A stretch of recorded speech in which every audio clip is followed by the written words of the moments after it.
Moore, Here. Mayor Bruno. Here. Tonight's invocation, I'll provide that. Lord God, we give you thanks and praise for this special time of year. You are rightly called Wonder Counselor, God Hero, Father forever, Prince of Peace. With faith, we know that you have visited and will continue to visit your people. We, your children, come before you, asking for a fresh awareness of your presence in our world and in our lives. Send forth your Spirit upon us so that we might serve and care for your people. May our efforts promote the justice and peace you desire for our world. During this holy time of year, may we never forget that it is you who are Lord of Lords and King of Kings. Bless our nation and protect us from all threats to our freedom. And may your peace, which the world cannot give, reign in our hearts this day and always. In Jesus' name, amen. All right, we don't have anything for absent officials wishing to attend. We're all here. So approval of minutes, I need a motion to approve the November 17th, 2020 virtual regular board meeting minutes. Trustee Weiss so moves. Second, McCarthy. Discussion on the minutes from the November meeting. Roll call, please. Target, Aye. Levin, Aye. Marabella, Aye. McCarthy, Aye. Weiss, Aye. and Whitmore. Aye. Motion carried. We move on to mayor's report. Just a few things I want to bring up before we hit item number 1 and 2 on there. Attended the Christmas parade on Saturday afternoon. It was very well attended. We had a lot of people there that evening. Thanks to everyone that coordinated that and put that together. The fire department, the police department, and we had a lot of people attend it, and a lot of people actually were in it, more so this year than we've had in previous years. On Sunday, my wife had an idea. She checked out the village website and happened to see the houses that were involved with the decorating competition. So she actually coordinated the addresses on the east side and west side and north side and south side. And so that way we didn't backtrack. So we went and checked out all the houses in the village that were decorated and were entered in the contest. And to be honest with you, if you haven't done that, please do that. Some of these residents have done an amazing job of decorating their homes. Matter of fact, there were some homes, we went down one of the streets, I think it was on the east side, I think it was Landon, and saw the house from a distance, and it wasn't even the house that was in the contest. It was amazing. I mean, it's truly amazing what these residents have done decorating their homes. It certainly is. I'm just glad I'm not the judge on it, because it's going to be very hard to judge them all. So, and then so just if you get a chance before, maybe on the weekend. It's supposed to be a nice weekend, I hear. So try to take a ride around and check that out. I just got to add something. I wanted to bring up proposed tree preservation ordinance. I have been informed by the village administrator that a proposed tree preservation ordinance has been reviewed by Trustee Hargett and Trustee Whitmore, as well as previously by Pat DiPerzio and our village attorney. That being noted, I would ask that the administrator draft a staff memorandum summarizing the reviews and recommendations to be discussed at the village board meeting on January 22nd. Public Works Building. I'm going to give everybody a Christmas present. I also want to say that we have received notice that we can proceed with the new Public Works Building. The $614,000 grant that was appropriated thanks to our strong working relationships with Representative Mason and Senator Bush has been green lighted. Everyone should remember that there was talk when I took office of going out for a loan for this project. I was against placing this on the Winthrop Harbor taxpayers' back. We started an intergovernmental relations program that we hoped would be a vehicle for explaining our needs, and this is the result of that effort. Another present, CARES funding. This was, it floored me when Greg called me on this, but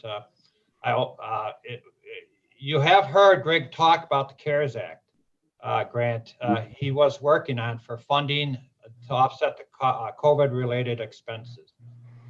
Each time a new allocation came out, Greg rewrote the grant to capture the maximum amount of dollars possible.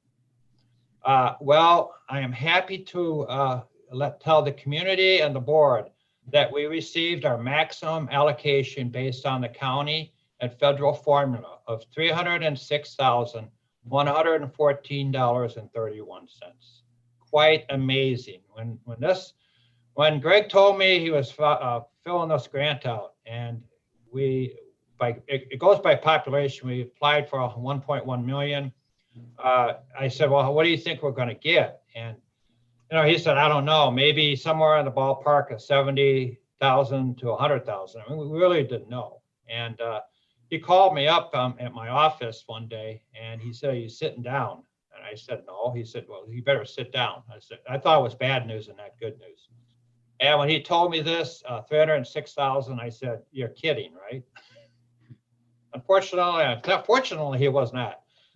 This helps us to lessen the $578,000 revenue shortfall in the general budget line 3001. But we are still experiencing shortfalls in other revenue lines on top of the 272,000 remaining. For example, the Third and Holdridge building, or Third and Holdridge Bridge, which we got a $100,000 grant for, but we're going out for bid on that. And we believe it's going to come up over the 100,000. We don't know exactly how much over. So those dollars are not something we figured in, so we don't know what it's going to be. So I just wanted to let everybody know it's quite amazing that we're getting to the point where I want to see us in the black and not in the red, but we're getting there, and we will get there. I'm very sure we will. So now I'll move on to first item under Mayor's report. I need a motion to set aside the rules of the President and Board of Trustees to waive the first and second readings of ordinance ratifying and extending mayoral declaration of emergency relating to coronavirus. So moved. Second. Moved by Mirabella, seconded by Weiss. Any discussion? Roll call, please. Target. Aye. Levin. Aye. Mirabella. Aye. McCarthy. McCarthy? Aye. He said Weiss Banjo. It's a banjo. and Whitmore. Aye. Motion carried. All right. It gives me great pleasure. Tonight we have our newly elected and sworn in representative of Lake County Board, Gina Roberts. Gina wanted to take a few minutes to address the board and the community. Greg and I will be meeting with board member Roberts on Thursday to discuss various village initiatives and identify areas of support from the county. Gina, congratulations, and we look forward to working with you. You need to, your microphone's not on. That little button there. Thank you. It really is an honor to have been elected as your county board member. And I'm really looking forward to meeting each and every one of you, whether it's on a phone call or Zoom, again, in person for a long time. I'm guessing not till spring, but I am looking forward to working with all of you finding out the issues that are really important in your community. I just want to let you know today they did appoint committees, and I was appointed as vice chair for law and judicial. I'm also on health and community services, legislative committee, and ethics and oversight committee. So But they pretty much piled everything on top of you. yeah. I Oh, no, wanna, not F&A, so that's, that's a big one. I wanna speak to something because Yes. we won 3 board seats. I'm an IBW member and we're giving you some, and we won 3 board seats. And I know Mayor Bruno don't want to hear that, but it's not, I'm just saying, we're independent here in Winthrop Harbor, but I just want to say congratulations I because appreciate that. Thank you. we so got much. Thanks. IBW won 3 board seats on that Lake County board. Thank you. And we're all going to work with both sides of the party, so it's all good. Thank you. Thank you, Gina. Thank you for the time. Thank you for inviting me. And I look forward to, like I said, to meeting all of you that I don't know and haven't met. So thank you. I just have one not really a concern, but you beat my colleague in the election. That's all right. Nobody know- likes a bone cracker. Oh, I You worried he's got time for more patients now? And is that I just want to congratulate you, Gina. Well, I know thank you you. do a great job. I'm gonna work. Anything we as a village board and myself as mayor can do to help you, please let us know. I will. And I look forward to meeting you all, and you and Greg on Thursday. And with that, I'm not going to stay. Okay, If that's okay with you. thank you. No, that's awesome. We'll see you on Thursday. Thank you. But thank you, everybody. Have a great evening and have a good meeting. And Merry Christmas. Thank Merry Christmas, yes. Merry Christmas to all of you. Thank you. you. Just one thing I want to say, one more thing under mayor's report. The money we spoke about tonight, just tonight, totals a little over $920,000. Nearly $1 million because of desire to open up our intergovernmental relationships regardless of political parties, Republican, Democrat, or Independent. I will work with anyone who makes Winthrop Harbor a priority and lessens the impact on local taxes. I just want to let you know, you guys all know that. I know we made 5 trips in the last 4 years down to Springfield. And I'll make 10 trips if it's going to help this village. So just wanted to let you know that. All right, so we move on to a village administrator's report. Greg Jackson. Need to turn on your mic, Greg. Oh, you got to turn your mic on. Hold on to your seats. Here we go. All right. All right, just a few items, Mr. Mayor, members of the board. About a week and a half ago, we received notification from ICOPS, who provides our health insurance for the village, that they were submitting a renewal to us, and at the 11th hour, no less. And the renewal ranged between 35% for renewal with ICOPS, up to 65% with an increase of 65% for a like or a comparable insurance plan with benefits. We aggressively went back and challenged the broker and ICOPS on this, and ultimately ended up receiving notification today after we were able to explain how our staff worked, and we had a certain number of staff that were covered by the operating engineers insurance, and that we had a number of employees that were counted towards our total employee count that were actually firefighters that would not be in a position to get health insurance through the village because of the model that we run with the fire department. As a result, we ended up pulling together insurance policy with broker, and we ended up saving $5,000 apples to apples. So we're pretty excited about the work we did on that. Julie was invaluable as a support person on this, and I had her and Pat look at the policy and the benefits from employees who take part in the health insurance program, just so I had a rounded perspective on this. So I'm pleased to report to the board that they're putting that agreement together as we speak. We should see something by week's end. But it's pretty exciting. I shared with the village attorney my frustration with the ICOPS, and I shared it with the mayor, but we decided not to go gently into the night and pursued it. And it looks like it's worked out to our benefit for the village. Greg, I'd like to say too, I mean, the increase that we would have paid, I mean, I didn't think we were going to have time to really search out and look for another insurance carrier over just a small amount of time that we had, because this has to be approved by the end of the month, end of December, correct?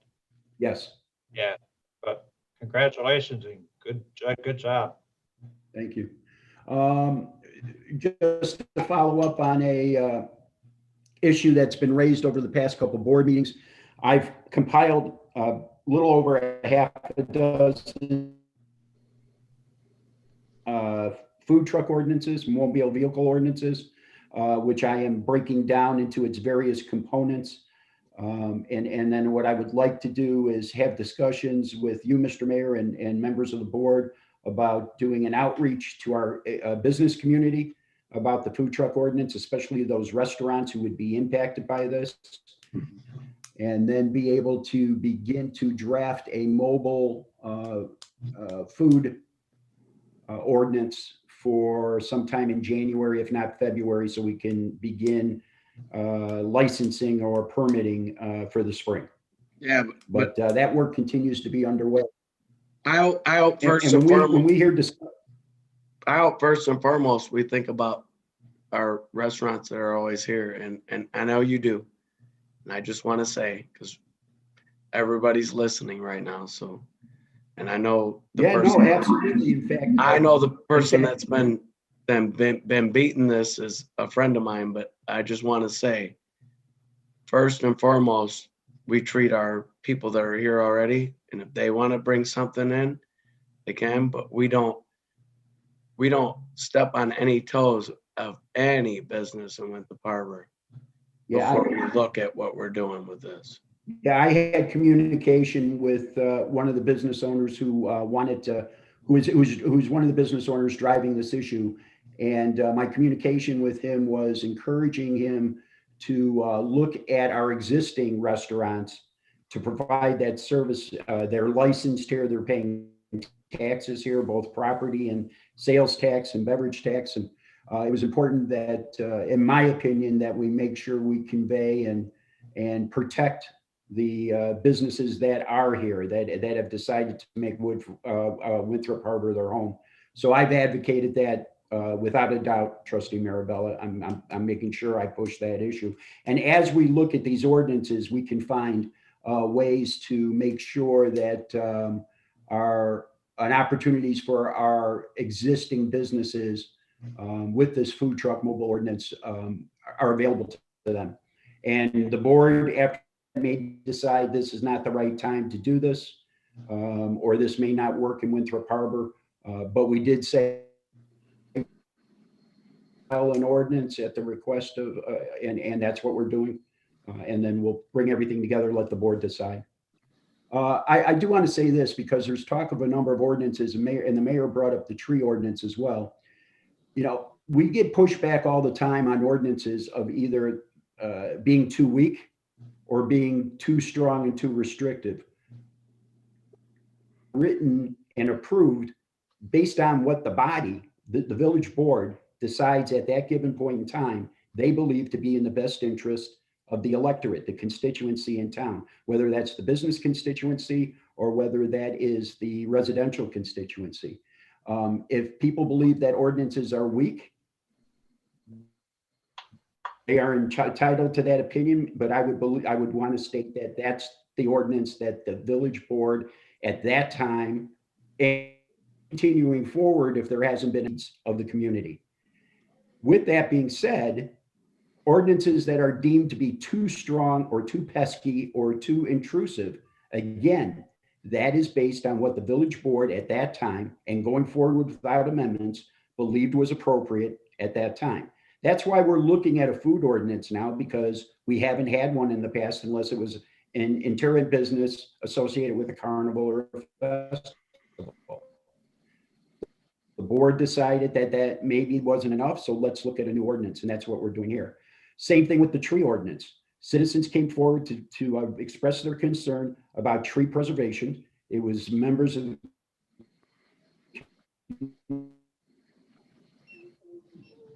at the property on Monroe, and they've turned around and made their voice heard. And we had created the sustainability committee, and the sustainability committee suggested we take a look at this. We suggested that was the place for it. We members of that committee developed a tree ordinance. The tree ordinance is now has been digested by staff and 2 members of the village board, because you thought, Mr. Mayor, that it was important for village board members to have their hands on this because they were the closest ones to the constituency. But the one thing we got to remember with ordinances aren't done in a vacuum. We cannot just think of ordinances, as Trustee Marabella correctly put out there. You can't just think of a business who wants a food truck. You got to think of the whole community. You can't just think of a certain segment of the community that wants to preserve trees or take trees down. You've got to think of the whole community. Sometimes the public doesn't necessarily see, but I think it bears pointing out.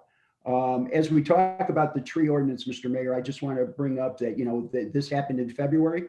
COVID came on, put a crimp in everything, including our staffing, our human resources that were available, our ability to meet with various committee members or members of the community.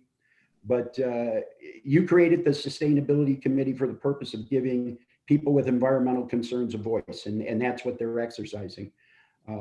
So what you'll see is a report from me on the next village board meeting, compiling all the information that we've extracted from the ordinance and the positions of those who have reviewed it for discussion to see, are we done or do we proceed, or where are we going to be at that point? So I want to make sure that the public who's listening knows that the saying about some things you don't want to ever see made, sausages and laws, ordinances having that effect, it's time consuming. There's a lot of things that go into it, but we're trying to get to it. Both the food truck ordinance in this case, as well as the tree preservation ordinance. So with that, Mr. Mayor, the board members probably don't know, but there is movement on 14th and Monroe. The community has certainly called both Pat DePercio and myself on it, with a potential construction of a rather large house on that property. But it has gone through review with the Army Corps of Engineers, and it has gone through review with the stormwater management. There have been some stipulations placed on the property owner that must be complied to. One of the first things is getting rid of those trees that have fallen or have been cut down. So there have been discussions about how that was going to happen and when it's going to happen, and it hasn't started yet. But as soon as it does, we'll communicate with the board. It is important to note too that the property owner has hired an environmental consultant to assist on that project. So we'll see where that goes. But want to make sure that the board's aware of that. The last thing I have is the mayor had directed myself and Tim Niergarten to follow up with Groot on their services this year. We certainly saw there was a delay with leaf pickup. We were constantly on the phone with not only constituents, but Groot and Tim Niergarten to turn around and fix what was broken there. Some of it was due to manpower issues with Groot. Just this past week, a Groot driver had to leave his post, for a lack of a better phrase, because of a family emergency, but a lot of trash was left behind that wasn't taken care of. The mayor got on the phone with Groot. I had talked to Josh Molnar, the Groot representative, on Monday. Tim has been on the phone with him. He assures us that he's taking corrective action on what had happened. He sent out people Monday right away to pick up on the route that wasn't completed. But I want to let you know that the mayor, myself, and Tim have addressed that, and we will be following up with Josh on that issue. Josh is also putting together some numbers for us for food waste recycling. If a business or a resident wants to go through the process of mulch and for food waste, there is some ways that can be used that are do not cost the resident or the business, and other methods that will cost the business or the residents, and he's presenting that to us. That was an initiative started by the Sustainability Committee that Josh and I finally got to connect on this past week. And hopefully we'll have some information on that. And if it's not there yet, my understanding is it's supposed to be within a week. The bin for the clothing textiles that the board approved is going to be dropped off at Public Works. That's all I have, Mr. Mayor. So is our gate going to be open for that, or it's going to be like the what it was? I got several things on this whole thing. The food truck Yeah, thing. it's going to be Oh. during business hours, Yeah, Trustee good, Maribel, good, not good, after good. hours. So the food truck thing, it's just me being me, but you can't add suffrage to people that are suffering already. And I'm sorry. And I know what it is, and I know it's a good thing, but you can't add that suffrage.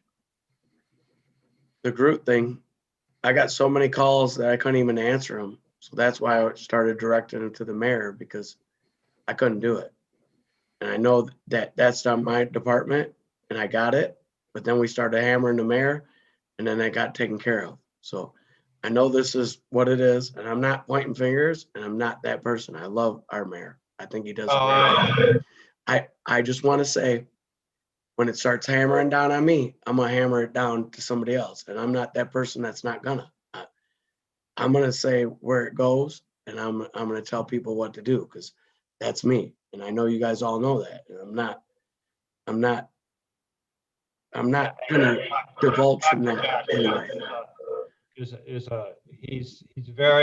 a good person to contact, and he listens when I talk to him about the leaf pickup. When it came to that, you did it. But before that, I was getting hammered, and I couldn't do nothing with it. And me and Tim, I'm going to defend Tim, and I'm going to defend me and Tim right now. Yeah. And we couldn't do anything. And until I started telling people to call you directly, then it was handled. And I'm just going to say it. I'm not mincing words, and I'm not doing anything but that. I'm just saying what happened, because it happened. Yeah. I get hammered all the time for this stuff.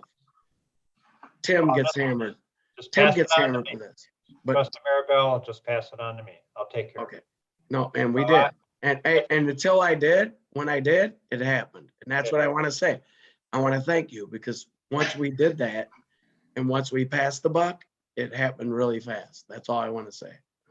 No, when I came home Friday evening, my garbage can wasn't taken in by my wife. I got out of the car and I looked in, and there's still garbage in there. I thought, what happened? So I figured, oh, they probably pick it up on Saturday. Never picked it up on Saturday. That's when I called Josh. And he got back to me right after the parade. And he actually told me, he says, I did not know. Your voicemail was the first I've heard that the garbage wasn't picked up. And he said, I looked into it before I called you back, and we had a gentleman, our normal route guy for the garbage, had a medical emergency in his family. He did come in. We sent another guy out. He didn't know the route. So he missed several streets. I don't know how many he missed, but on Monday, he said, first thing Monday morning, I'll send the usual guy out and just tell him to do the route as if all garbage cans are out there.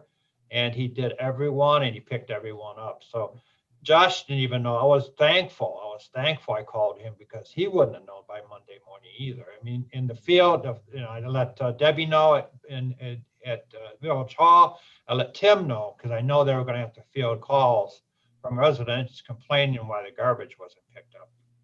So thank gosh for Josh, because when I call him, I have his cell phone. When I call him, he pretty much responds fairly quickly, and I give him a lot of credit for that. So It's a big dollar contract too, so. it is. But he's come through every time, so I give him a lot of credit. I'm in agreement, but it shouldn't happen. But I agree. perfect world. I get perfect world. We're at a very unprecedented time. That's all I'll say. Yeah. No, it is. I agree. Okay. Anything else, Greg? No, that's all I have, Mr. Mayor. Very good. Thank you. Clerk's correspondence? I have nothing. Have nothing. Okay. No. All right. Old business, there's none. So we move on to new business, committee reports, community development. Trustee Hargit.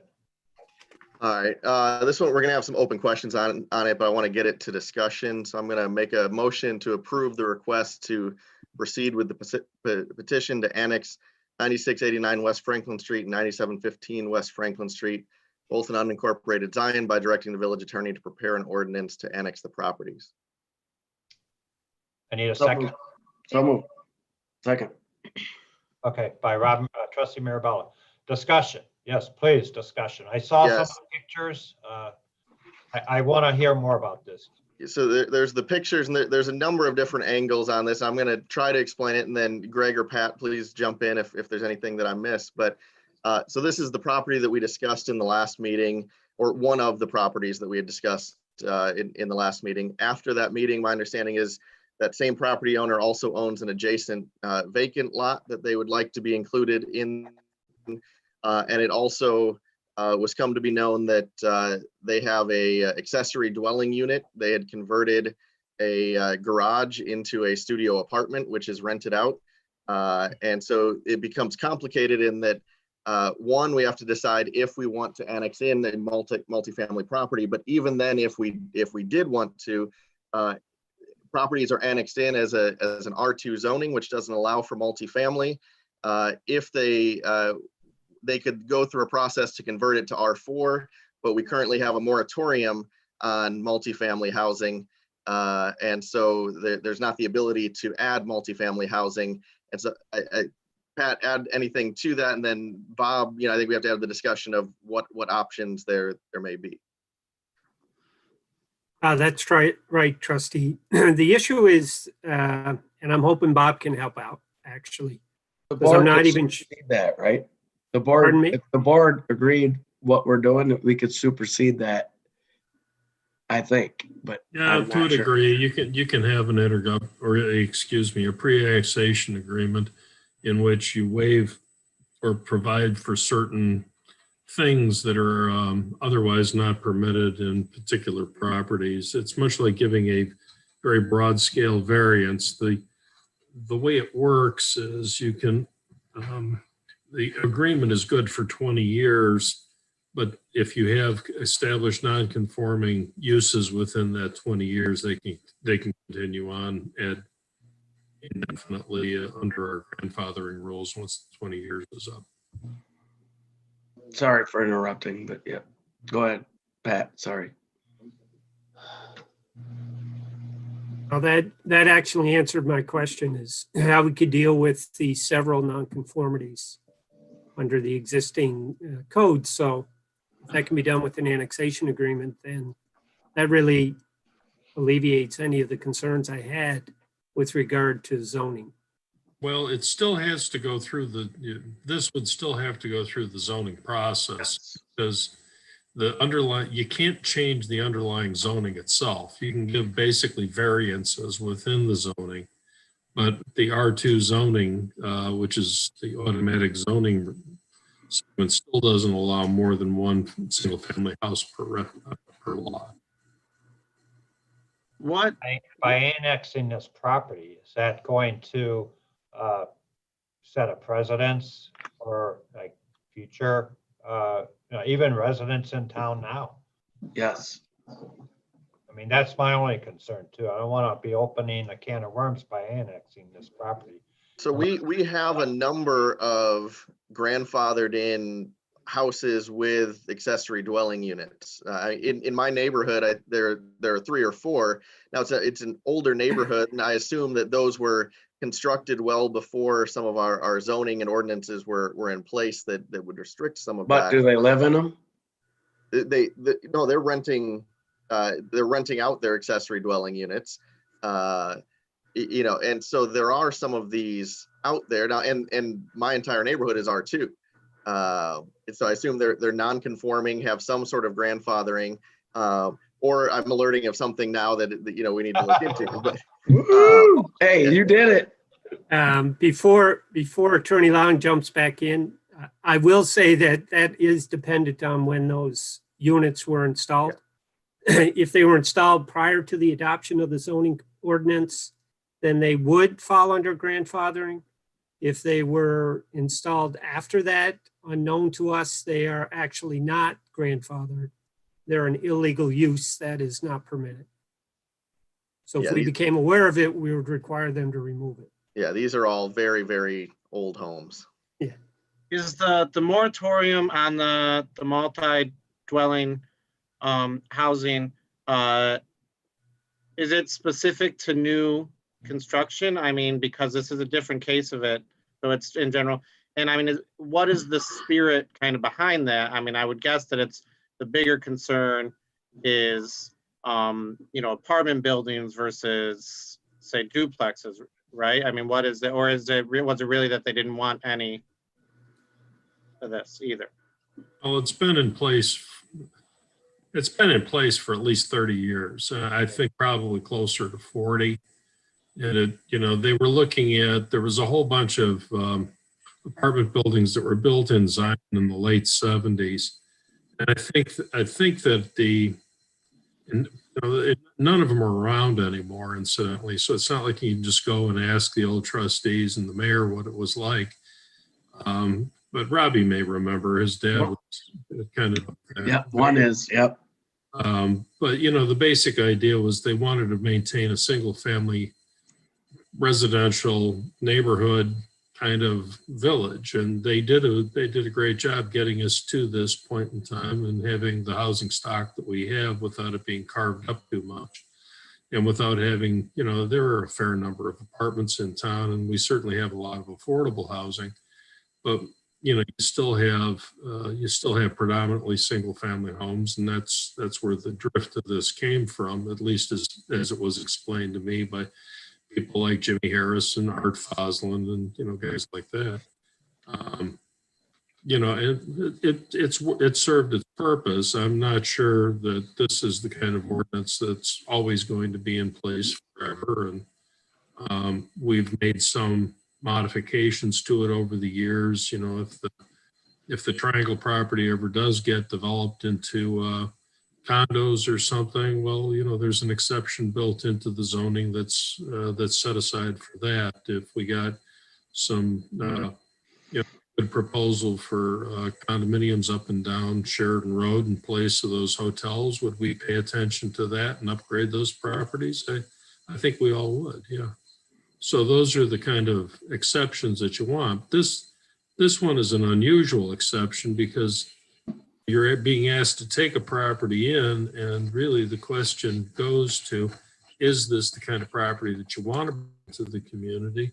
What do you gain from it? And what are the pluses and minuses of it? And that's, these are policy issues that you folks have to decide.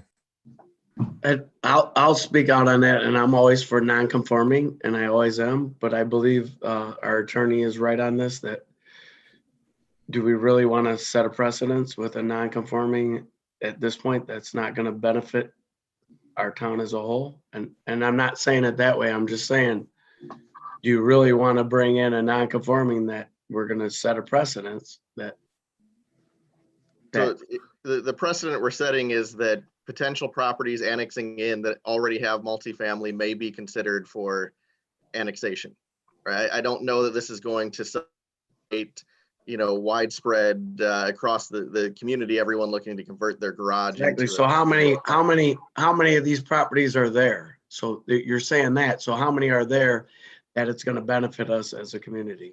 Because So we're for already right now, layered. this stretch of road, and correct me if I'm wrong, Pat, but this stretch of road, we currently are responsible for the road, even though none of the houses are on our tax roll.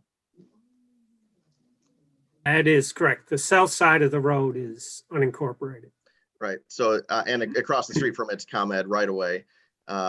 So today we're responsible for this road, even though we get no tax revenue from any of the homes. Annexing in a couple of properties at least generates some revenue for us off of this stretch of road. Running the, having them pay to make the connections for water services may entice others on that street to connect as well. Our Winthrop Harbor tax and not our school tax. They're already our school tax, correct? So it'll be our Winthrop Harbor On tax, the Winthrop Harbor. which is how much, buddy, of our, It's but they already pay our school tax, so we already got them. So how much of our, so the village portion would be exponentially larger than they Yes. pay today into the village tax roll. yeah, but how much is it? It would be very small, right? We know that our portion of the tax Exactly. bill is Exactly. small. We're getting zero. This is an opportunity at really no cost to us to add something. And they want to join the village. But to make non-conformant lots or I'm just speaking. I don't care. I would like, I know the people that live over there. I really do. I'm So just here- wanting to hear from you what So it's my, gonna- my opinion on it is if the annexation agreement includes them either going through the process to rezone or, and with the annexation agreement allowing for that, the multifamily part as Bob described, or they choose to no longer use their garage as a studio apartment and become conforming, then I'm good with them coming in. If they say, no, we're going to have multifamily and, village, be darned, then that's another thing. But if they're willing to go through this, to become as close to conforming as we can through going through the zoning process or to, remove the studio apartment, then I think it makes sense. So this annexation is what it all hinges on them conforming, correct? to a point. It's not all that, but yes, but Okay. So, I feel like I'd feel differently if it was a duplex or something that was built that way that we were annexing in. But because it's something that's clearly, obviously not designed for that, I feel like the way to go would be to ask them to conform if they want to be annexed. To And like I conform said- through zoning or to conform through. Not to removing- make it to do away with the apartment. no, Pat, you and I talked at length on this today, but you are waiting to hear from the attorney. Did he answer your questions? Are you comfortable with this? He did answer, Mayor. As long as there's a pathway, initially I was not aware of a pathway that could get this to conforming with the moratorium. And one other piece of information that I think is important is on the vacant lot, there exists a shed based on those photographs that you received today. Right. And as you may all recall, you can't have an accessory structure on a lot by itself, which just means it's another nonconformity, that vacant lot. So the solution there, it would appear as though both lots are used to service the same property. So maybe they would consider consolidating the lots to take away that nonconformity. But we all want to benefit from this, and I get Buddy does everything he does because he loves our village and he wants to move forward, and I get that. But we just can't take away from other people. We can't say, okay, we're going to bring these people in and we're going to do, unless we're going to let everybody do, because I've been stomped on that so many times that we can't just do, because that's what we used to do. And we have these new rules in place, and I'm in a city lot now. I get it. And I pay water bills. I do everything, but I was in that old thing. But so we have to consider what we're doing when we do this, because it's gonna affect everybody moving forward, and we're gonna set precedents for what we do. But if it benefits us as a whole, I'm all for it. But it can't hurt the people that we're telling they can't do now, because we can't do that. And Pat's always told me that. Pat's always been that person that says, hey, let's look at this. And he's held me to ground a lot of times. Can't just do what we're doing, because who we affect and what we do when we do this, that's what they affect. Correct, Pat? But one question, Pat and Trustee Hargit, if this annexation is approved tonight, will the owner of that property have to consolidate both properties, or will they have to take that shed down? No. If this is approved, I'm just asking that because. So my understanding, Mayor, would be, given the complexity of this particular issue, and I'm going to ask for Bob's direction on this as well, I would suggest that we would have to craft an annexation agreement for the property owner to consider and put in there those terms that the board was comfortable with. Okay. Otherwise, if we just approve the annexation, then they'd be forced to fall into conformity with the ordinances, right? I mean, they're out of That's exactly compliance right. with those as soon as they're annexed in. Yeah. So They'd be we immediately an don't do illegal that's not fair to them either. non-conforming. yeah. Bob, Legal non-conformant is what he said. So that means Okay. they can No, be no, what they are. illegal non-conforming. Oh, okay, Bring them okay. in as an illegal non-conforming use, and you can't do that. That's a Okay. Thank you. Okay. Any other discussion on this? All right. So Okay. the recommendation was to approve, let's see, the directing the attorney to prepare an ordinance for annexation. So I do want to leave the motion as that, but Bob, you need more specifics from us then on what that direction for that annexation agreement would be, right? Well, yeah, I mean, I got some ideas of what you're looking for, but a lot of it depends on, whenever you're talking about working out an agreement, you have to talk to the other side and see whether or not these terms and conditions are things that they're willing to do, or if they're not, do they have alternatives that they wish to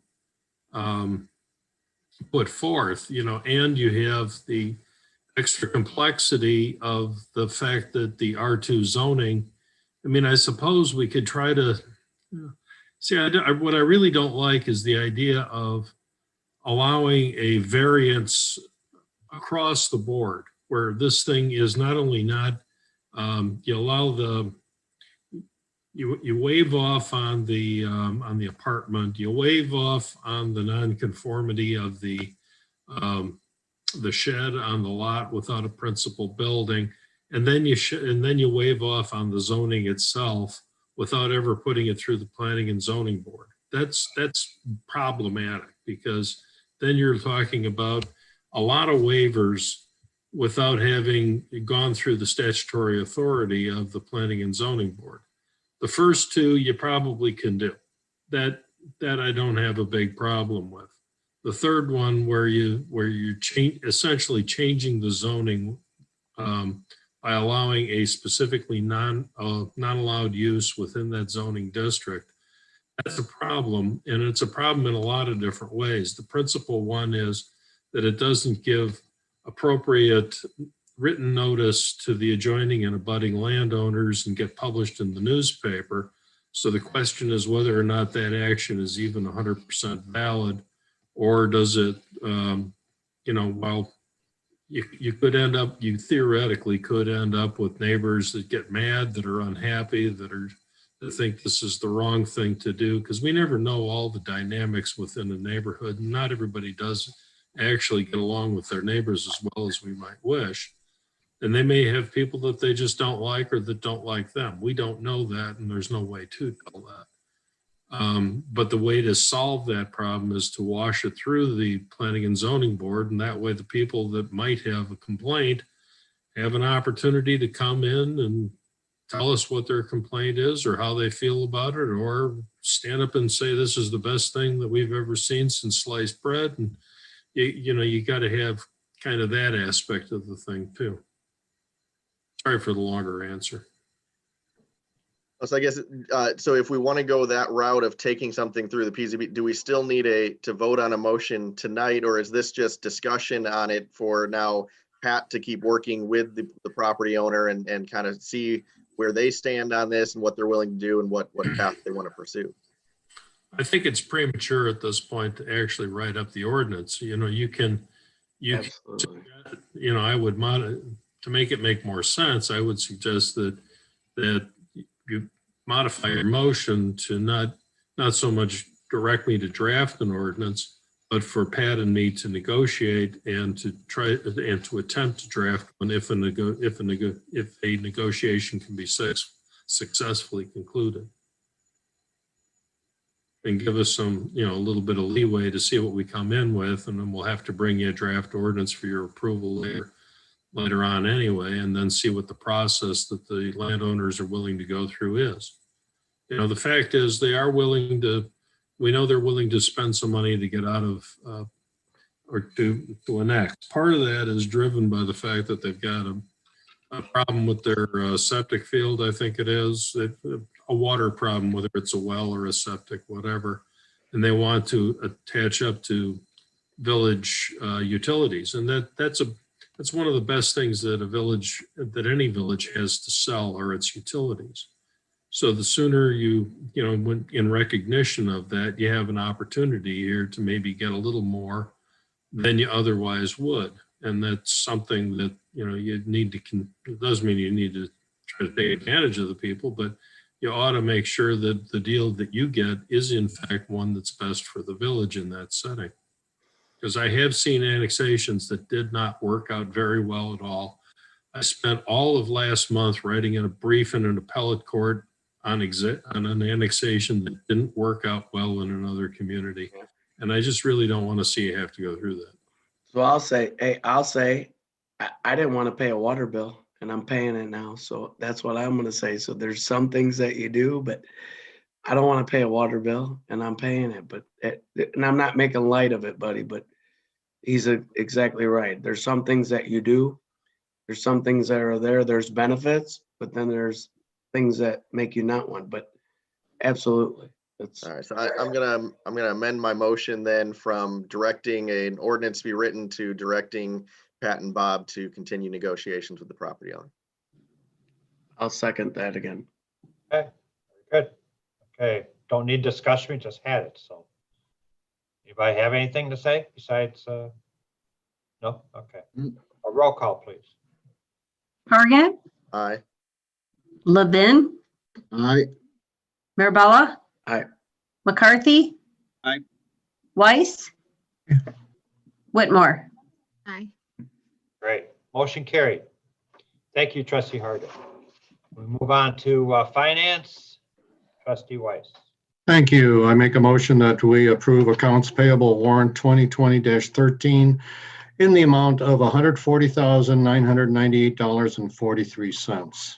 Trustee Marabella, second. Okay, I've got a motion second. Any discussion on the warrant?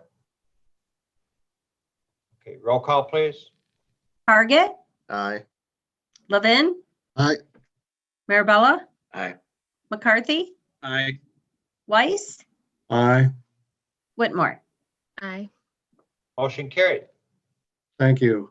I move to set aside the rules of the president and the board of trustees to waive the first and second readings of the ordinance of the 2020 tax levy ordinance. Trustee Marabella, second. Any discussion on that? I think we discussed that in the last meeting, and we're gonna basically, it's a 4.9% tax levy increase, and it'll come up to about $81,000 request, which will probably be near, as Administrator Jackson said, would be around $41,000 that we would receive with the trends that happened in the last few years, if you saw the reports that Mr. Jackson had put together. Very good. Could we have, I mean, obviously 2020 has been a hard hit for us. Obviously last year we voted for a 0% tax increase, and then COVID hit and it really has hurt us more than helped us. But for this tax increase, can we look at just having this for a 1-year period for right now, seeing how that helps us over the, for us to get over that hump and then revert back? It is. That's all it 1 year. is. It is It 1 is year. a 1 year. Okay. That's what it Yep. is. I'm just confirming. Yeah, this one is tough for me. I think, I said some of this at the last meeting, but want to say it again. Every year since being elected, I've voted against any tax levy increase. And, heard that as one of the loudest concerns from our residents is taxes, and acknowledging that our portion of the taxes is a very small percentage of the overall. And I am constantly impressed by the value that we get out of the dollars that we spend with the dollars that we collect. This one, I was so proud last year when we were able to do the 0 increase. I remember when the mayor got elected, sitting down with him for lunch and saying, hey, this is a priority for me. And he kept saying, we're going to get there. And we did. And then this year, before COVID hit, we were on track to have a surplus, and I believe would have been able to do the 0 levy again. And then COVID hit. And this is one where I've been trying to reach out to as many people as I could over the last few weeks. And the general feedback I hear is no one wants their taxes to go up, right? I haven't come across anyone when I say, hey, we're considering a tax levy increase that says, yes, thank you, finally. But the question I've gotten most often was, what else are you doing, right? There's this perception that just government, all we know how to do is keep reaching into that tax well and putting the burden on our residents and just keep taking and taking and taking, and that we don't know how to cut. When I've talked through with people and have been able to say, hey, we didn't start looking at our finances when COVID hit. We didn't start, all of a sudden saying, oh, well, gee whiz, now we have to do something. I mean, over the last several years, we have been, being proactive and trying new things like, retail consultants, getting better planning in order with road studies and our capital management plan, and selling off the towers. Greg coming in, and we have actively pursued grants, which was hit on earlier. We have renegotiated contracts and eliminated any redundant contracts. We've refinanced. We've done all of these things even before COVID. And then since COVID, we've had to make a lot of really difficult decisions on spending, on staffing. I mean, there's been a lot of cuts and cuts that hurt, and we've still been able to maintain a relatively high level of quality in the services that we offer and provide to our community. When I lay that out for people, the response is usually then like, oh, well, it seems like you guys know what you're doing, right? And so for me, this is one where I've had to really struggle with this, but ended up, after talking to several people, it's a relatively small dollar amount. Most people I talked to said, yeah, I can absorb that. There is the concern, like Alana mentioned, of, you don't want to see this be the trend. And I will say that for me, I consider that, okay, this is where we're at this year. This is what we need. But now next year, I want to come back to the conversation on a 0 levy.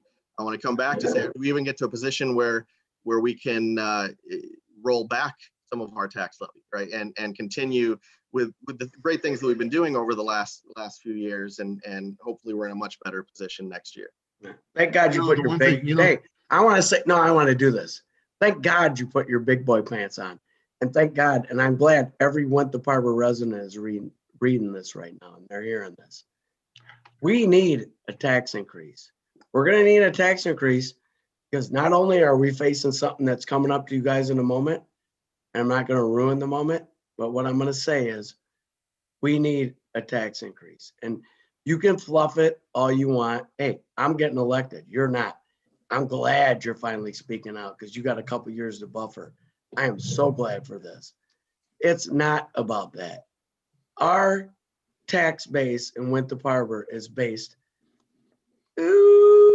like I said earlier, it's that much. The schools get most of our stuff. I pay for water now. You think I want to pay for water? No. My wife takes 4 baths a night. And she does. No, she does. But that's what it is. That's what it is. And I don't want to make light of something that's happening, but stuff's happening right now that, hey, as a community, and that's why I'm glad, and buddy, and I know I hammer you a lot, but I do love you. You're a great trustee and you do things great for our community. We need to get the community to feel what we're feeling. Right now, do we want to raise taxes? No, we don't. Do we want to do all these things? But the things that people in Winthrop Harbor need to get, that the people that we really care about our community, and we wouldn't do this because people always say, oh, you get paid like $30,000 to do this job. No, you don't. You get paid beer money is what I call it. It's very minimal money, but we have to make strong decisions now that are going to affect what we do. And it's coming. And I hope everybody gets that. We don't want to raise taxes, and nobody here does. And we don't. We don't want to raise water. I've always joked because I never had to pay water. And I always said, oh, I don't care if we raise water because I live over here. I'm over here on a well, and I don't really care, but it's coming. Water is going to come up. Tim's not on the conversation right now, but it's going to come up. We're going to have to raise water again. I hope everybody gets that. Our community is watching this right now. We're going to raise water. We're going to raise different things that are going to come up. It's going to happen. And I'm sorry. And this board has always been, and under Mayor Loy, and I'm not going to diss Mayor Bruno right now, but we always were conservative. But we were conservative to a point to where we were too conservative.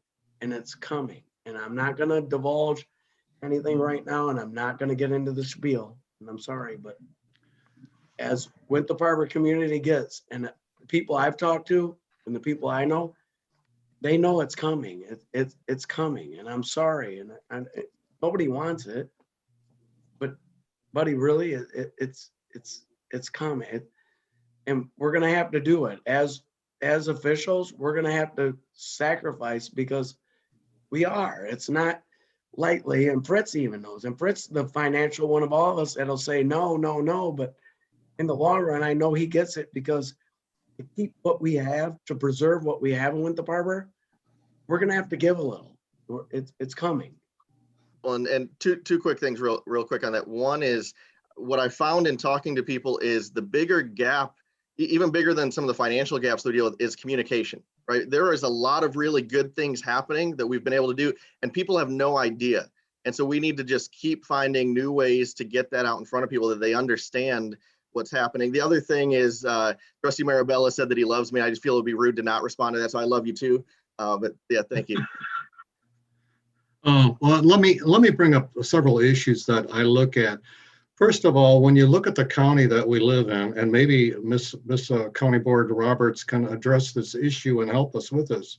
Why is Lake County the highest? Why is Lake County the highest property tax county in the state? Why are we in that?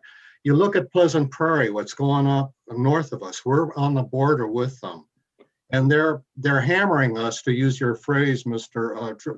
Trustee Marabella. They are just hammering us with what they're doing. Look what they're building up there.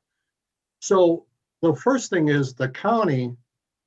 I mean, we are just absolutely, overwhelmed with taxes being the highest tax county in the state. Number two, we are the second highest taxed state in the country. New Jersey's number one, and we're not far behind them. Why? Why is this happening? Well, we got to look at what's happening in Springfield also. So these are some of the issues that happen, and what it comes down to is the municipals and the villages were suffering because of this COVID. We're not realizing the revenue that we're getting. But secondly, why are these taxes so misaligned? Because we as property tax owners, when I see what I'm paying for property taxes on my home, and where I could get the same house, even a bigger home, let's say like Utah, Tennessee, other places where I can get a lot more property for my money than what I can here. So the thing is that we, as the people of Illinois, the people of Lake County, need to talk to their board members and need to talk to their representatives in Springfield.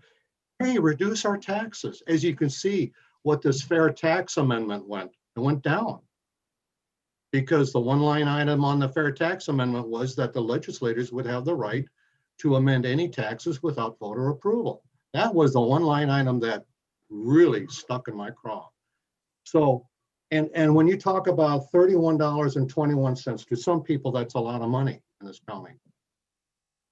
But that's what the addition is. It's something that, that it's minuscule, $41,000 that's going to be added to our coffers, which can be chewed up, gosh, by a couple of, let's buy 8 tires for the fire truck. No, I'm for you. I'm for you on that. That's what I'm saying. I mean, that's gone. Something we The gotta- 40, the $41,000 will be gone just in tires and the operation. Oh, and here's the other thing I want to bring up. We got this grant for Public Works, right? It's $600,000. You know what? We're going to need to communicate and say, we have to spend it on Public Works. We cannot spend it on anything else because the Springfield says it's a designated fund and that's where the money has to go. A lot of people won't understand that. You're getting this money and you're spending on a Public Works building when we need to have other things. But they'll understand it because I fought that we wouldn't get it for how many I years. understand, but some people don't understand how the government works with designated funds. As we, as a municipal, we have our designated sewer and tax fund, our water fund. It's all designated just for that. We just can't take the money and move it around like they do in Springfield, because the legislators have the authority to do that down there when they so deem it necessary. We don't have that authority. We don't have that right. So again, thank you very much for the input on this tax, which we do need because of what's happened in the last 7-8 months. And, unfortunately, it has to be an increase, and we try to make the impact as small as possible. Yeah, I also think that under the circumstances of this year, I would love to do a 0%, but I think this is, I know this is the right way to go, and I truly support it, but I don't like it either. But, $41,000, like Fritz, Trustee Weiss said, it won't go far, but, it's better than zero. And for the residents, we'll try our best to do a 0% next year. We don't know what 2021 holds in store. We don't know if this pandemic is going to continue past December 31st. I'm sure it will, but I hope it's not going to go too far into 2021, but we'll have to wait and see. But does anybody else have any discussion on the tax levy? No, I know Greg has done an amazing job over the last year of, being very creative on grants and spending and cutting. But I do have to just say, if we are asking our residents to dig deeper into their pockets this year, then we definitely have to get even more creative on ways to spend and ways to save. There's always, I know we've cut just about everything we possibly can this last year. And we are working bare bones, bare minimum, pretty much anywhere and everywhere. But I definitely think this year is a good year to take a really hard look at, if there's anything else we can do, anything else we can cut. Like I said, this year is a good year. Who knows what 2021 will look like? I don't think anybody thought 2020 was going to look like this. But I do think that like I said, if we're asking people to dig deeper into their pockets, I know a lot of people in with the PREPA have been affected, businesses, residents with layoffs, then, we have to see where else we can get creative. Well, I will say, having looked at the numbers, we are down to the bone. And if we make any more fairly reasonable cuts, what part of the body are you going to amputate? That's the question that it comes down to. It's a matter of, what is going to be the issue of where is it going to go? What are you going to cut? How are you going to do it? Because when you look at that, and being the financial surgeon, whose arm are you going to cut off? Whose leg are you going to cut off? What toes are you going to cut? That's where we're at right now, because we've done as far as the layoffs and everything that we can do. And with the situation with the fire department, which will be coming up again, that's a situation that, I'm looking at and I said, where else can we get the money and do something for that? So that's what we're looking at, and that'll be coming up in the next discussion.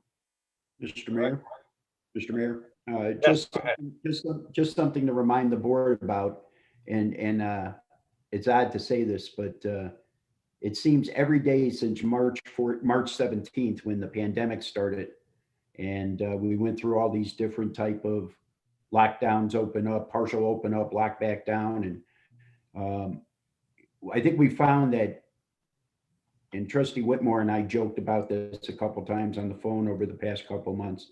One day after another, it's like Groundhog Day. I mean, you just wake up the next morning, it's a repeat of what you did the day before. So all these days blend together. And with that being said, time comes off the calendar and time comes off the clock. And just to remind the board members that after the holidays, we're 4 months out from a new budget. I mean, we're that close to looking at a new budget, which will allow us to take, it's going to force us to take a deep look at what monies we didn't get in, what monies we may or may not get in for the next year, and where we're going to have to make some tough decisions. Yeah, tough decisions are going to have to come, and tough decisions are going to have to be made, and it's going to come from different departments that we're going to have to give to others. And I'm going to end it at that. Right. Well, all right, we've had a discussion, so I'll call for a roll call, please. Julie? Yeah, Aye. Levin, Aye. Marabella. Aye. McCarthy, Aye. Weiss, Aye. Whitmore. Aye. Motion carried, and thanks for everybody's input on that. Okay, the next item is the approval. I make a motion that we approve the renewal of the workers' compensation insurance, IPRF, Solar Lark insurance for calendar year 2020. Trustee Marabella, second. Any discussion on that? The financial impact on that will be like $11,836,000 savings. So there's another savings that we're looking at, and thanks to Greg and Julie and everybody that got involved with it. I mean, that's phenomenal. Beautiful. Every time you turn around, I mean, he's turning, he's turning over stones as much as he can, Greg, and he fills me in on it pretty much on a daily basis. So yeah, I agree. It's amazing. He's never made you look more beautiful. Yeah. Thank you, Trustee. You didn't say you love me though. So. I just said it. All right. Any other discussion on that? All right. Roll call, please. Target, Aye. Levin, Aye. Marabella, Aye. McCarthy. Aye. Weiss, Aye. Whitmore. Motion carried. Thank you, Trustee Weiss. We move on to Fire Department. Trustee Levin. Make a motion, we approve the intergovernmental agreement between the Village of Winthrop Harbor and Winthrop Harbor Fire Protection District. Trustee Weiss seconds. Any discussion on that? As you know, it's our yearly contract with the Protection District. Usually the contract's the same throughout the years. With the help of Greg and Chief Streed, we were able to get a little increase in there. So roughly from our contract's been like 54,000. It's going up to at least 60. Good to know. To just add on Trustee Levin's point there, myself and Chief Streed over a year ago met with the Fire Prevention District and gave them a dollar number that we thought we were deserving in providing services based on call volume and things of that nature. There's no other way to describe it other than to say, other than paying their bills, we're getting every other dollar they have. I mean, I think just Chief Street would echo that. They went as far into their pockets, the Fire Prevention District, as they could, while still being able to pay their expenses. So, Yeah, they're giving us what we can cover, and we're covering it, and they're giving us the monies that we need to cover it, so. Anything you want to add, Chief Street? The only thing I can add is they're right. We're essentially getting their full extension for the year minus administrative costs. So we can't really get any more from them. Thank you. All right. Any other discussion, any other questions? Roll call, please. Target, Aye. Levin, Aye. Marabella, Aye. McCarthy. Aye. Weiss, Aye. Whitmore. Aye. Motion carried. I'd like to open discussion of the fire department staffing, approval of contractual paramedic services. Spit it out. Yeah, it's been a long day. Okay, Yeah. any discussion? It's just a discussion. Anybody Yeah. want to chime in on this? But, Mr. Mayor, members of the board, you have in front of you Chief Street's, he's presented to you earlier the options for the fire department coverage, addressing the gap periods of time during the course of any given shift day where we may not have paramedics available to man an ambulance. One thing that I got asked by board members, and I want to make sure is known, is that we are an ALS service on our ambulance. So we don't send out ambulances with just firefighters or firefighter EMTs on. We're not allowed to do that as part of the region we're on with our paramedic service. That's an ALS ambulance. It's advanced life support, requires paramedics to be on it. Chief Street was working with Metro Services to put together a contract for services of 24/7 coverage for paramedics. That's what's before you. The reason it is before you is because it was one of the options that Chief Street presented to the board to meet the staffing needs. And I wanted to make sure that the board had that in front of them in case they chose to exercise that option. Well, I'm not sure we had initially planned to put this before the board this quick, but I had asked Chief Street to make sure that the document itself from Metro was there. There was discussion on, should we go ahead and approve this? I would like to add this, that this is one of those hard discussions that Trustee Marabella described and Trustee Weiss described. There is absolutely no doubt in my mind that this village and their residents and the people who come in and visit this village and the people who do business in this village are in need and deserve 24/7 ALS service. The question is always been, how do we pay for that? So our changing demographic, we see that it's getting older and not younger here, which is going to be a greater demand on ambulance service. More calls out of our firehouses out for ambulance service than it is fire, because of all the fire prevention measures that have been in place. The communities are just safer when it comes to fire. So the ambulance is the backbone of our business in the fire service rather than firefighting, to be honest with you. We need to decide what we're going to do, but I would mention to the board this. Whatever we do today or in the coming weeks as it relates to staffing and future equipment needs in the fire department, whatever we do today will affect how we deliver services tomorrow. And I'm not just talking about the day tomorrow, but I'm talking a year from now, 2 years from now, 3 years from now. Does this paramedic contract take us to a position, because anytime, let me go back for a second. Chief Street has made it very, very clear he has been hesitant about doing outside contract service for a variety of reasons. Not that they're not capable of doing the job. He has never said that. He's never insinuated that. But it's just the method of delivering services and how we as a municipality choose to deliver those services. I know from firsthand experience, and I think other trustees may have had this experience as well. Once you take a step into the contractual service waters, it is often difficult to go back from that. It's not impossible, but it's difficult to do it. You outsource your police department to try and Beach Park has the sheriff's department doing their work. To turn around and go back and bring that in-house may be cost prohibitive depending on the unit of government's financial limitations.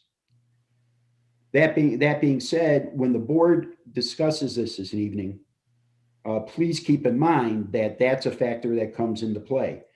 Does this 3 contractual firefighter or paramedics lead us down a road for eventually full-time firefighters? Because certainly Chief Street and I have discussed the AFG grant and possibly, or the SAFER grant, I'm sorry, and to bring on potential firefighters full-time into the village, shifting our current paid on call, paid on quarters model into a full-time fire department by attrition or gradually. But once we make a commitment on the SAFER grant, we are committed to those bodies. That's part of the grant. Those people will stay with us. We can't say, oops, I changed my mind.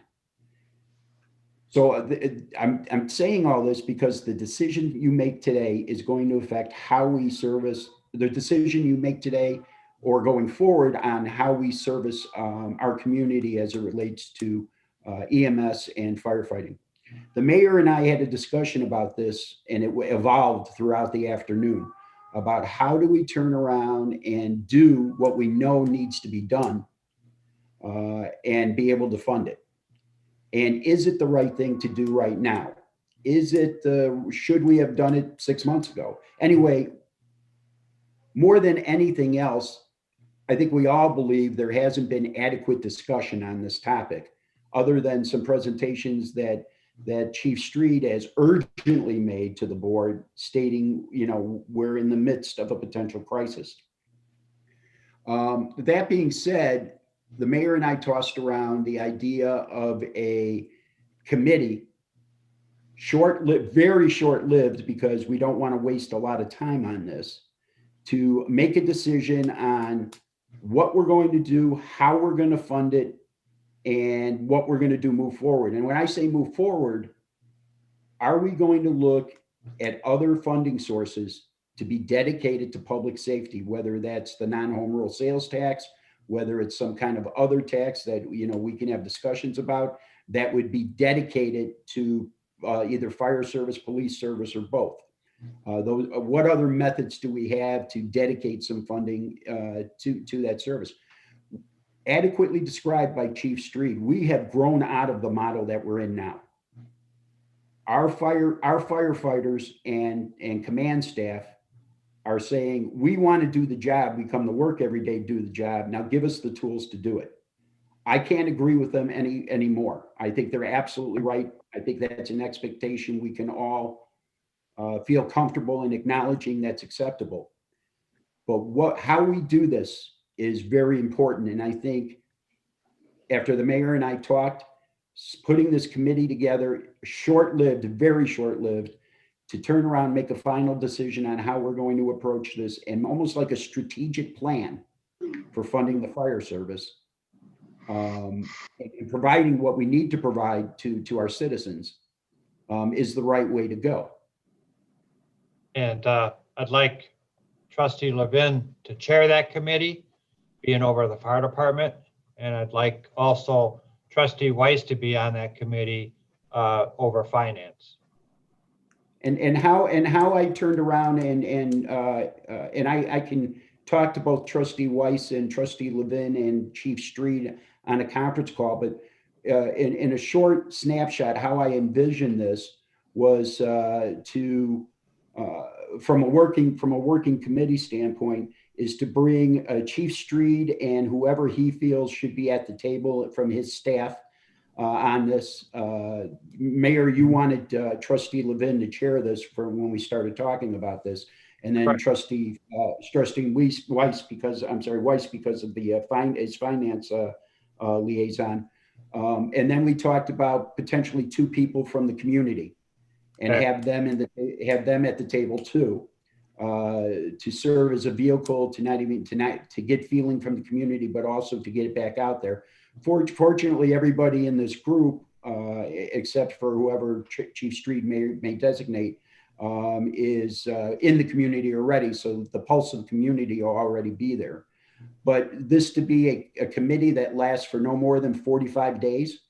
If it's sooner that decision can be made or a direction can be identified, that it comes back to the board and the board makes a decision on the recommendation. The contract you have in front of you is almost $250,000 a year, but it will be offset by some existing expenses. That's why Chief Street says it comes in at $71,000 because we're offsetting. Am I right, Justin? That's correct. And it's offsetting some of that expense. So that Mayor and I were talking about it. We were talking about it all afternoon. Yeah. We've gotten to this point. Yeah, we were bouncing it around and said, how should we do this? Let's discuss it tonight and see what the board's feeling on it. Keeping in mind when we talk about this window, that the conditions that Chief Street has concerns about will exist for however that window, long that window is open. So it's incumbent upon us to minimize that window or that window opening by working quickly on this. Yeah. So, and my point is, and I get it all. And I was on discussions on this, but what our chief is going to tell us better resonate in every one of your minds. And it better resonate in your mind that it's our village people that he's going to talk about. And it's the coverage that he's going to talk about. And the thing that everybody has to get is what he talks about. He doesn't care about himself. Obviously he doesn't. He's doing this for half the price. He's our chief for half the price that we pay somebody. So you guys got to put in your mind, we're making half that price on the fire department. So you got to get in your mind, what he's going to present to you is factual evidence of what we need. And he doesn't really care. He does this because he wants to do it. You think he really wants to do this? He's got a full-time job. He has a family. He has what he's doing. So take into mind when he tells you the numbers we're going to come across, it's half the price and it's people that are going to do this stuff. So just taking that in mind and know what we're dealing with. I'm sorry. Shouldn't even with all due respect, everyone on this board knows this. We're all going into this the same way. So again, not to be disrespectful, but you're not telling anyone anything they don't know, and we're all already carrying this weight, and I have faith in Trustee Levin and Trustee Weiss and everybody, on this committee that's gonna do this. So I hear what you're saying, but it's something that I feel at this point with what we're doing doesn't need to be repeated because I trust that everybody here understands that and feels just as strongly about it. Thank you. I'm glad you said that. I'm glad you said that to all Winthrop Harbor. Thank you very much. The thing that scares me, I know Justin or Chief Street and I had talked 3 years ago about, just having enough firefighters on each shift, how it was a challenge back then. And then presently with COVID, every one of our part-time firefighters have full-time jobs. Now the full-time job is not, in some cases, is not allowing these part-time firefighters to work a part-time job.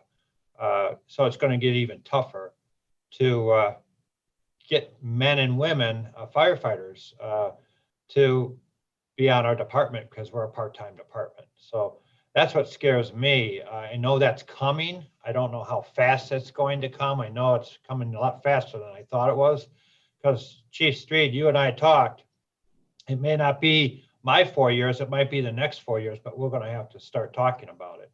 And it's coming a lot faster than I anticipated, but maybe even faster than you anticipated. But I know that's something we need to talk about. And that's why this committee, Greg and I talked at length today at setting up this committee. I think it's a great idea. I think we have to talk about all our options and then come back to the board with what the plan might be or what the plan is, going to be. Justin, you get anything? Yeah, do I have the floor for a couple minutes? Yes, sir. Please. Okay, just for the record too, this is the first I'm hearing of this committee. So I appreciate it, and it's your job to come together and figure stuff out for us. So whatever the committee ends up being, I hope we can kind of be, expedited, because we don't have a whole lot of time here. No, we understand. So at any rate, we have been beating this up for a long time, over a year. And like Mayor said, actually almost 3 years. Didn't sneak up on us. So I'm not going to repeat everything that we've written and talked about, but I do feel need to make a couple quick points for you guys, just to resonate a couple things. Not to rush into anything, so that again, it hasn't snuck up on us. But so the dedicated group we have on our side of the building keeps the emergency services of our village together. A handful of them are from the village, who went to Parver, still live in the village, but most aren't. We have people coming from Antioch, Grays Lake. We have a couple that come in from McHenry County, not because they love the beautiful ride up here, but because they started with us and they know that we need them. And so why am I telling you this? I'm telling you this for a couple of reasons. I can only go back to my group so many times and tell them, hey, the board knows we have an ambulance that could blow up tonight. I can only go back to them so many times and tell them we have an aging fire fleet that has major maintenance needs. I can only go back to them so many times and tell them the board knows that there are multiple time slots through every week that we can't put an ambulance on the road. I can only go back to them so many times and tell them the board knows that every one of you could go to Zion or Lake Villa or Costco and make just as much or more money with better hours than we make them do. So I'm not complaining at all, but I'm telling you, there's only so many times I can go back to my group and say the board knows this, without there being some type of disconnect, either on my end that I'm not getting the word across, or on your end that you're not receiving my word, or that you don't care. I know that's not the case. We know that's not, we know every one of you cares. But some type of disconnect is going on that I can only go, every week it's the same conversation. I can only tell them this so many times. So again, I'm not here to beg for approval right away. I'm not here to beg and say, expedite this committee. I'm just here to reiterate that I can only go back to my folks so many times and say, the board's working on it. The board's working on it. The board hears me. And the longer it does wait, the more times exists that we can't get an ambulance or fire truck out the door. It's not every day. And sometimes those times that we can't staff an ambulance, we get lucky and not have a call. And that's good. And that's lucky, but it doesn't happen all the time. So again, I'm not begging you to race this contract through. I wouldn't expect that anyway. We have a draft contract. I know all of the details aren't in front of you. And there's some typos and some other stuff to go over and make sure before we actually sign. But I'm not here to poo-poo the committee, but I'm here to say that there's not a whole lot of time to spend until something does really make a negative difference. So I guess that's all I'll kind of pontificate on. And I appreciate your time, and I appreciate whoever ends up on that committee, but I hope we can get to work pretty soon, because again, I can only go back to my group so many times and tell them, hey, the board's working on it. And yeah, what I want to say out loud and to Trustee Dana McCarthy, we'll do it in less than 30 days, or you know what? I don't know what we're going to do, but I'm going to say it in front of all our people that are going to vote for us. I don't care. I don't care if I get votes. I don't care if I get reelected. What I care about is the people who went to Parver. You can say what you want to say to me. What I'm going to say to you now is you better do this in less than 30 days. Or you know what? What I'm going to say is we need to do this for the village of Went to Parver. We have a bunch of old people. Mr. Levin, I would hope you would speak up to this too today. I would hope you would speak up to this. You've been a lifelong person in Went to Parver and a fire department person. What I would say is we better make this happen. That's all I gotta say. And I don't really care. And I'm to the point where I don't care anymore. You could speak out against me. Buddy really hasn't on this. I don't even care. What I care is we have older people in Winthrop Harbor. We need people to respond for life safety. And if you guys don't get that, I really don't care. I don't care anymore. You can care about whatever. You can care about roads. It's my department. We're getting what we got because we got grants. But if you people really don't care about life safety, when you're talking about ambulances that are going to respond to people that are in need in Winthrop Harbor, come on, get a grip on it. That's all I got to say. No, The fire department is in my best interest, and I'm going to do everything I can to get what the fire department deserves and what this village deserves. yeah, we'll expedite this, Chief Street. We'll expedite it. We'll get it No, going. within 30 days, or we're going to vote on it now. Let me, just let me say one thing here. I've been in contract services. I was an outsourcing contractor. And the thing that you got to be very careful about when you contract outsource and you want to go back to the original, it costs a lot more money to bring it back. And it's a lot harder to do that than to leave the outsourcing to somebody else. Believe me, I was in it for 20 years with ServiceMaster. And So you want to around. All I'm saying is that we need to look at the options, because I said, whose arm are we going to amputate? And whose leg are we going to amputate? In order to make this happen, we need to find out where the money's coming from, how we're going to do it. I would like to do it in less than 30 days, Trustee Marcelo.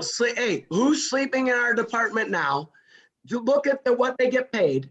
Look, I understand what you're saying. I understand your passion, but what I'm saying is we need to look at this and make some wise decisions.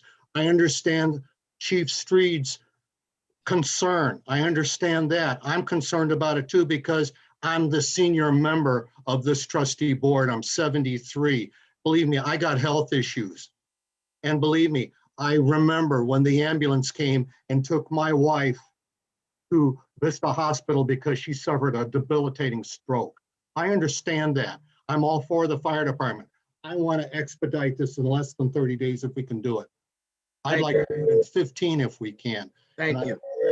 I know that Trustee Levin, this is just as passionate as you are. So am I. We all are. We're all concerned. And Trustee Levin, as soon as we can get this all put together, let's do it, have at it, and let's meet until we've got it settled. Thank you. I apologize for being aggressive. I apologize, but You're passionate. Trustee Maribel, you're passionate. You Chief understand. Street, I wish there was more that we could do right now. I would like to donate my next year's salary to the fire department. I will work with Julie on how we can make that work.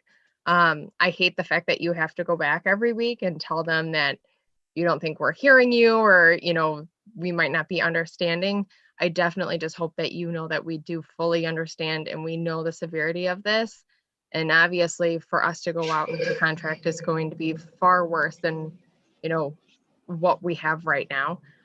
So I definitely hope that, we do hear you, and we will be making some here soon. I appreciate your thoughtfulness. I certainly don't expect you to give up, earnings from the time you commit to the village, but thank you. And I just also want you all to know, I don't take asking for contract personnel lightly. It's potentially what we can afford though, unfortunately. And I'm not asking you to rush into it, but I just want you to understand the urgency of emergency coverage 24/7, 365 through our village. That's all. Thank you, Chief Street. Thanks the whole village board for, talking about this, discussing this. So, anybody else have anything on that? Mr. Mayor, next step. So what I'll do is I'll call Trustee Levin and Trustee Weiss tomorrow.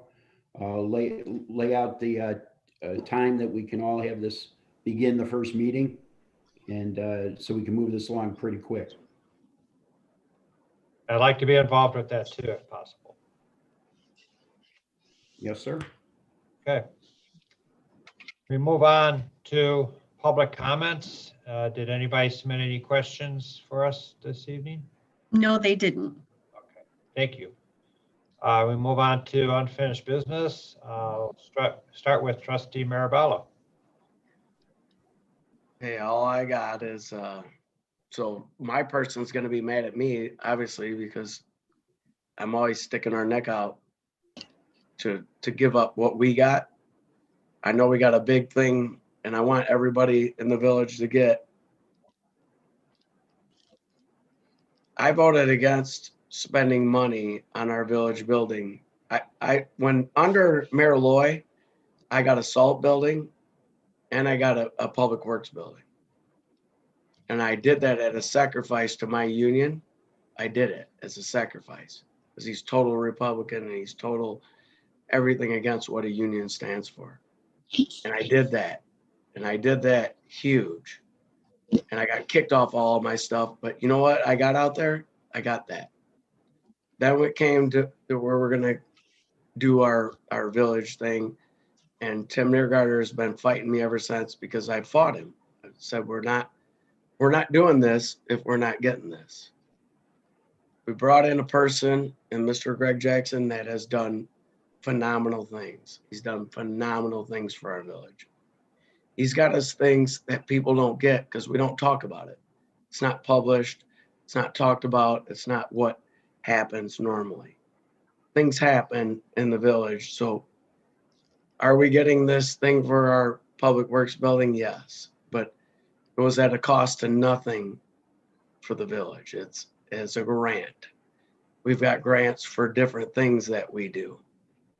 And not to light Mayor Bruno. Mayor Bruno has gone downstate.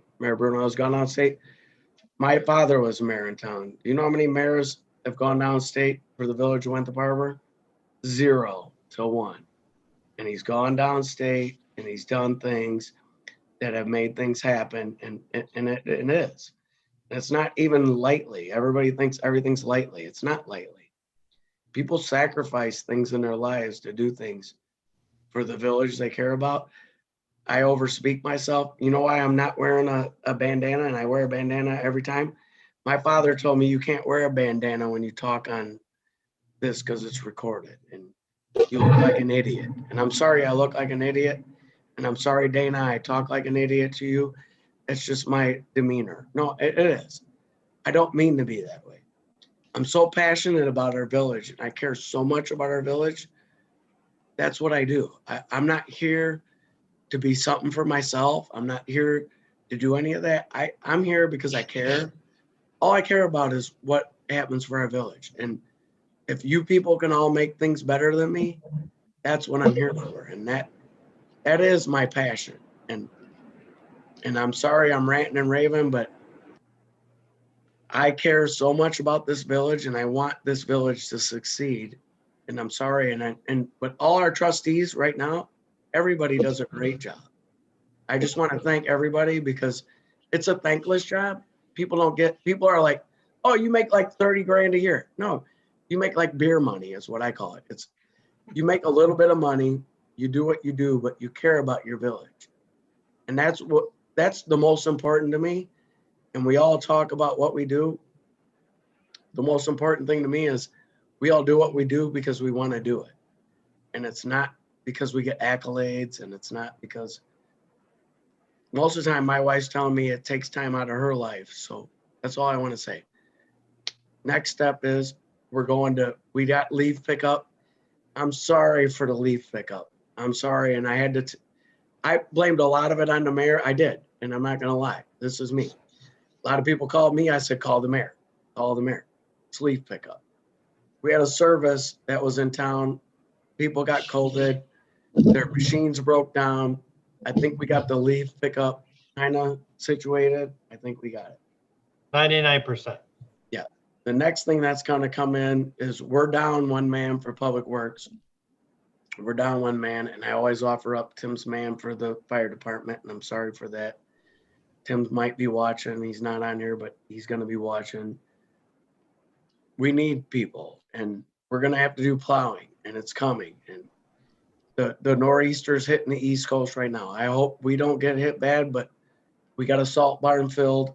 We got people that are gonna do stuff. I think we're well manned for this, and I hope we are. And in my opinion, we are, and we're gonna do this. I'm sorry for ranting and raving, and I'm gonna shut up, but I'm sorry. Thank you. Thank you, trustee Marabella.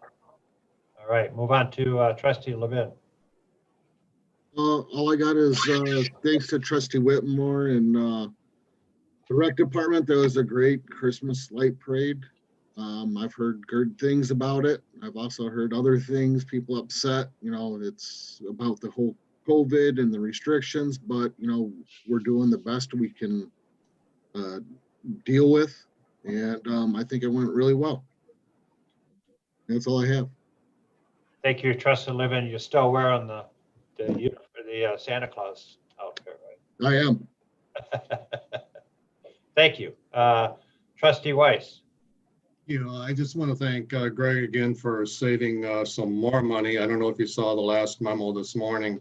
The village employee healthcare insurance has saved about another $5,000 a year by switching from Aetna to Blue Cross. But also thanks to Julie and Pat that offered their opinions on this and helped Greg get this through. But it's another $5,000 that we got in the coffers that we didn't have before for the savings. So Greg, Julie, Pat, all you people that are doing this job, you really have tightened the belts. You've really gone the extra mile on getting the extra dollars. So really appreciate that. And like I said, I'm looking forward to getting this committee going and really working hard at it, trustee Levin, as soon as we can get it together. And Greg, when you call us, I'm available. Yep. That's all I have. Very good. Thank you, trustee Weiss. Trustee Hargan. Yeah, just a couple of things. Yeah, I also want to kudos to Greg and really all of the department heads for continuing to work on grants and on finding ways to cut. I know this has been an incredibly difficult year, but like I said earlier, it's getting the most value out of our dollars and getting creative isn't new. But I think it's been more under the spotlight with some of the constraints that we've had with COVID this year and some of the challenges that we've experienced. Also want to say, yeah, kudos to the rec department, to Alana, to Scott, to everyone involved with the planning, both for the parade, which I did hear positive things about, and I wasn't able to make it, but I appreciated that they did a live video from there for to at least get to see some of it. So thank you for that. As well as, like the mayor highlighted earlier, the decorating competition. I'm glad that our rec department is continuing to find creative ways to keep the community engaged and do some fun things during this weird time. So thank you for that. And then I will just highlight last week, the Lake County opened up the Lake County All-Vax portal. And so no matter how you feel about vaccines as a whole, there is now an approved vaccine available for COVID. And we've had over 100,000 residents that have signed up for that in the first 4 days of it being open.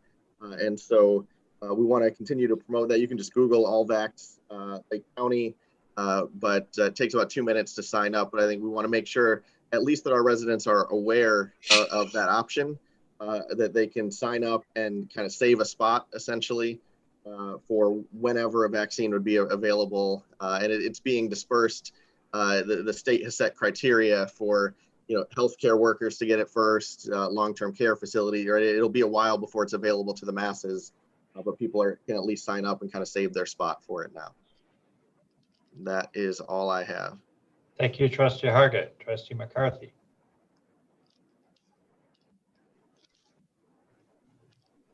I second everything that was said. I'm not going to go through and repeat it. So I just want to wish everyone a safe and Merry Christmas. Make sure you take care of yourselves, take some time for some self-care when you can, and find some balance. Just with everything going on, I mean, I feel it's so important right now. So please take care of yourself, take care of each other. I just continue to always think about the staff and just department heads, if you can pass that on to them, that, you know, we know they're working hard and we continue to think about them and pray for them. So, and that's it. Thank you, Trustee McCarthy. Trustee Whitmore. Yeah, you know, I really want to thank Mayor Bruno and Trustee Levin for participating in the Lights Parade. Thank you, Trustee Levin, for being voluntold to play Santa. You did a very good job. We had a great turnout. I really want to thank the Winthrop Harbor Fire Department and Police Department for leading the parade. And then, of course, the Parks and Rec Department. They've been doing such a great job. Like Trustee Hargett said, you know, just keeping the community engaged while being, you know, more shut down than we've been. And then also, I really want to just thank, you know, have everyone a very Merry Christmas and hopefully a good New Year's. Thank you, Trustee Whitmore. I'd also like to add from what my mayor's report. I want to thank the police and fire departments for the monthly report. I really enjoy getting that and reading through that to see how the fire and police department are doing. I'd also like to also thank, one thing I didn't mention, my wife and I went over and did some wrapping of Christmas presents for Toys for Our Tots. It's always nice. My wife looks forward to doing that, as do I. But you know, and I donate to that every year as well, and because it helps out community or kids in our community, and families in our community. So, very glad that everyone came out to participate in that on Monday night, and I know everything is going to be going out this next week, I believe. So. And I'd also like to wish everyone a very Merry Christmas and a Happy New Year, happy and healthy New Year, safe New Year, and let's hope 2021 is better than 2020. That's all I have. I would like to ask a motion to adjourn. So moved. Oh, I beat you. Oh, second. All right, roll call, please, Julie. Hargit, Aye. Levin, Aye. Marabella, Aye. McCarthy, Aye. Weiss, Aye. Levin. Sorry, Whitmore. Aye. They almost look the same. I mean, No, not even close. No. Thanks, Rob. All right. I'm just kidding. That Jeez. Santa Claus thing's a lifetime appointment, right? That's Oh, just wrong. absolutely. Merry Christmas. Oh, hey, one and hey. all. I like that, Dana. That is a lifetime appointment. Yeah, keep growing that beard out because next Yeah. year it'll be all natural, right? Yeah, you're gonna be The on my best naughty part list was now. watching him move bangs out of his face the whole night. Haven't Merry done that Christmas, since the everyone. early 90s. Yeah, he kept trying to push it off. You That did is good. so funny. Thank you guys for dealing with me. I love you all. No problem. Good night, Merry All right. Christmas. All right. Hi, Merry All right, Merry Christmas. Merry Christmas, everyone.